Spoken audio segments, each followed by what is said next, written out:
सबका तरीका अपना, पूजन का नियम सबका अपना। कभी भी यह मत सोचना कि मैंने इस तरह से पूजन करी भगवान स्वीकार करेगा कि नहीं करेगा। कभी यह मत सोचना कि मैंने भगवान को ऐसे पूजा है, भगवान स्वीकार करेगा कि नहीं करेगा। कभी यह मत सोचना कि मैंने तो इस तरह से व्रत कर लिया, भगवान स्वीकार करेगा कि नहीं करेगा। मैंने तो इस तरह से कथा सुनी, भगवान स्वीकार करेगा कि नहीं करेगा।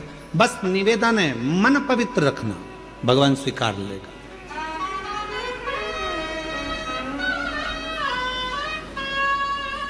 जब मन की पवित्रता होगी तो शिव उसको स्वीकारेगा,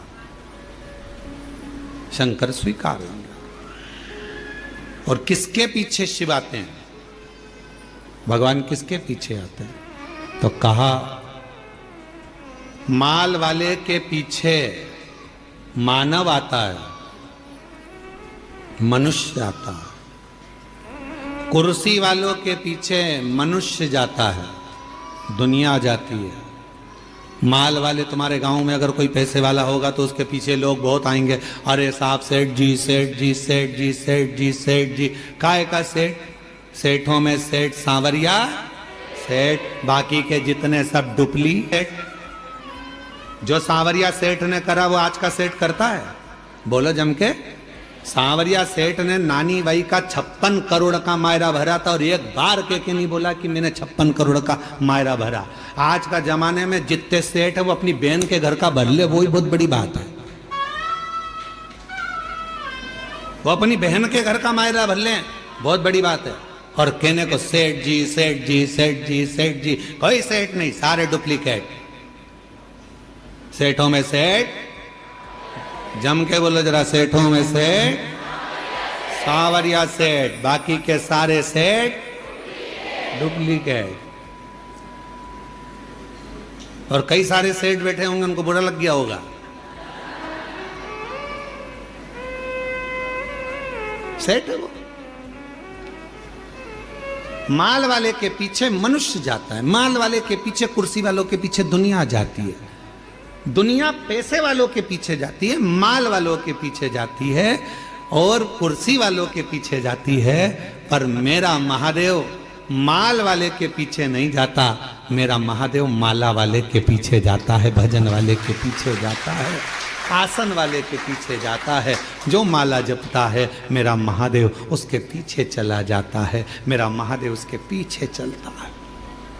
अब आपके ऊपर निर्भर करता है, आप माल वाले के पीछे चलोगे कि माला वाले के पीछे चलोगे। माल वाले के पीछे चलोगे तो एक ना एक दिन माल वाला तो तुमको तगड़ी दे देगा, लात मार देगा, निकाल देगा। कुर्सी वाले के पीछे चलोगे वो भी एक दिन लात मारकर निकाल देगा। पर माला वाले के पीछे चलोगे, किसी सदगुरु, किसी संत, साधु, सन्यासी, तपस्वी, साधक, उपासक जो शिव की आराधना में डूबा रहता हो, शंकर की भक्ति में डूबा रहता हो, यदि उसके पद चिन्हों के पीछे चलोगे तो एक न एक दिन मंजिल तक पहुंच जाओगे। क्योंकि महादेव उसके पीछे चल रहा, शिव उसके पीछे चल रहा, शंकर उसके साथ चल रहा।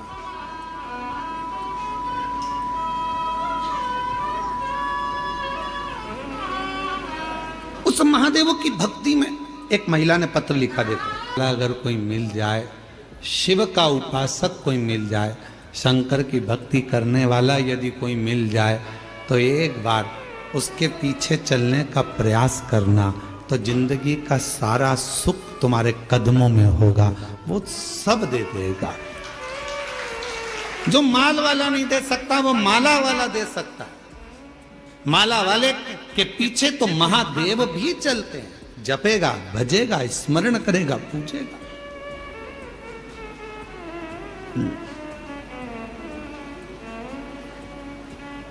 आज पूरी दुनिया, पूरा विश्व बाबा देवाधिदेव महादेव की भक्ति में लगा हुआ है। बच्चा बच्चा एक लोटा जल चढ़ाने के लिए मंदिर जाने लगा है। नवयुवक बेटा बेटियों के मन में एक उत्कंठा, एक उत्सुकता उत्पन्न होती है कि शिव को मैं जानूं।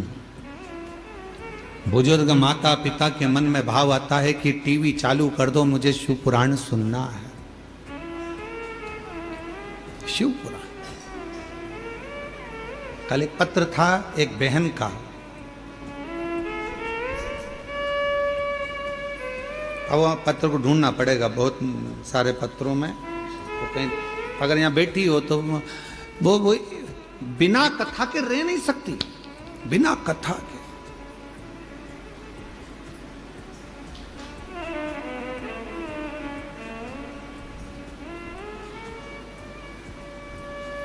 गाड़ी, बंगला, जमीन, जायदाद सब शिवजी ने उसको दे दी। उससे पूछा जाए कि तुझे कहां से मिला, तो कहे शंकर जी के दरवाजे से, नहीं तो मेरे तो शून्य थी, शून्य थी। कथा नहीं सुनती तो बुखार आ जाता।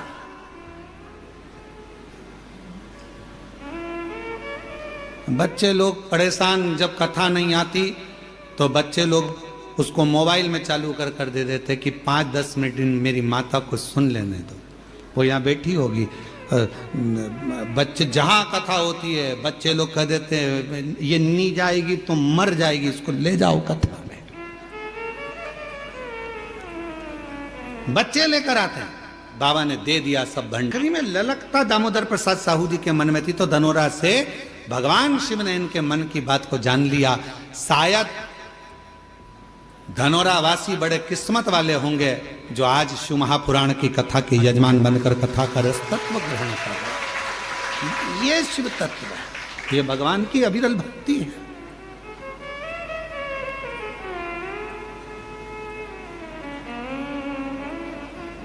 भीम युधिष्ठिर कह रहे हैं, भीम शिव को पाने के लिए सबके अपने अपने तरीके हैं, तुम कौन सा तरीका अपनाओ, कौन सा तरीका।